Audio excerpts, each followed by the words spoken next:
Well, hello everyone, and good morning. Good Thursday morning here, just before 6 a.m.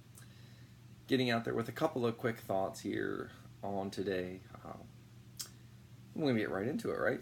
So, thought number one is A, injuries suck, but B, what do you do when something happens?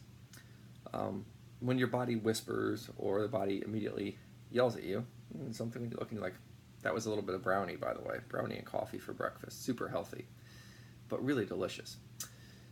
But let's get back to the point at hand here. Is once you're dealing with like something that's a whisper, a talk, or a scream, what becomes your process? And one of the things that I like to do is based on kind of where it's at on a scale of 1 to 10. I kind of try to pick, okay, how much time does this injury or is this pain, how much time am I going to give it before I have to get back into running? And it's being the reality. The reality is like, oh my God, I hurt my leg. But I have to run tomorrow. The reality may be like for me, I did a pretty good job stubbing my toe at a workout yesterday, and I mean, it hurts. Even right now, it hurts. After the workout, I finished running it, modified a little bit, finished it up. Now I'm here, and now I'm like, okay, how much time do I need to give? When do I want to be back pain free at this?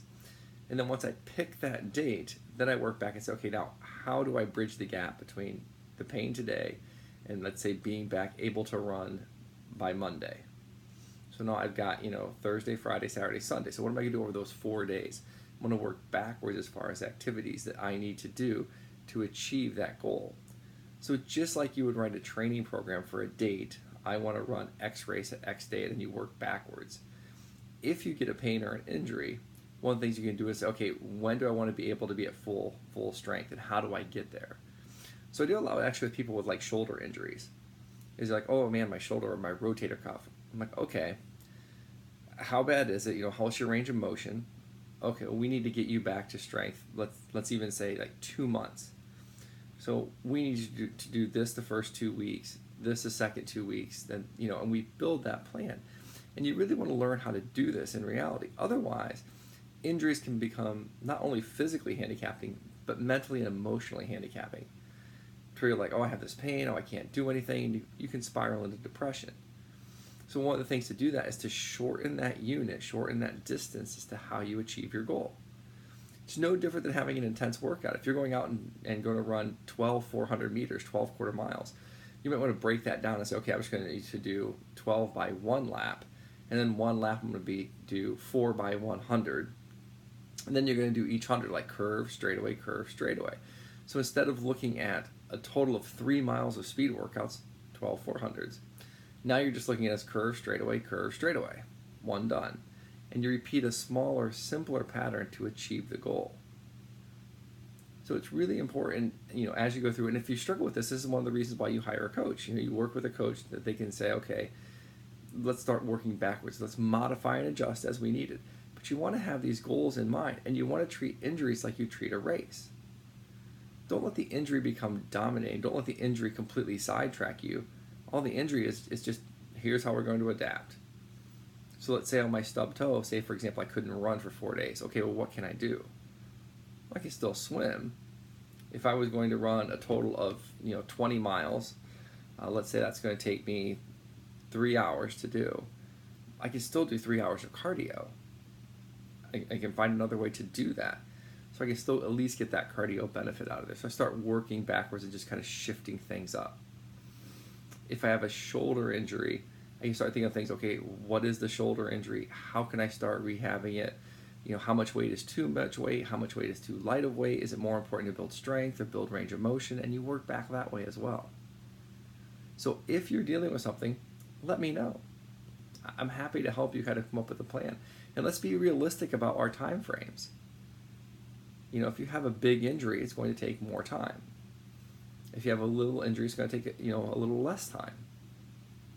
But you want to be in a position to where you have a plan of attack, that way you have that mental stability, saying, okay, this is the process, this is what I want to do, this is the goal I'm going to achieve.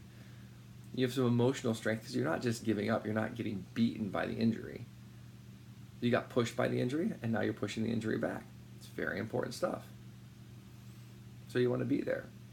And then the second note for the last 30 seconds is really learning from each workout, each run or each workout. The reason I bring this up is because some private clients I was working with yesterday, last Wednesday, we did a workout and the one client, 90% of it was good. 90%, the intervals were awesome. But the last one, they missed the time goal in the last one. Went out a little too fast, missed the time goal. So we're working out last night, and we're on the last interval, different workout, different focus, but last interval nonetheless. And I see the client take off, and I look and I'm like, man, they just took off really fast. Can they hold it? And then I saw them probably a third of the way through the loop, and I'm like, great job, great pace. Remember last week. Remember what happened last week, and don't let it happen again. Man, it was all the client needed to hear. They dug deep, and they ran fast. They held the pace the whole way. It was awesome. It was awesome. But just that little memory of, like, remember how bad you felt last week after you didn't make it, and, you know, you finished the interval a week ago, and you're like, oh, I could have done it. You know, I was in pain, but I slowed down. Pain beat me. And we talked a lot about that last week, mentally, what you do when you hit the red line. Whereas this week, I'm like, okay, remember last week, you know the red line's coming. Make sure you work through it. And they did. That is a wonderful success story. So there you have it. Let me know if you have any injury issues. Don't forget, if you're local to Florida, check out our half marathon training. If you haven't joined Leapfrog yet, join Leapfrog. Lots of stuff to do. So thanks for watching. I'll talk to you soon. Bye, everyone.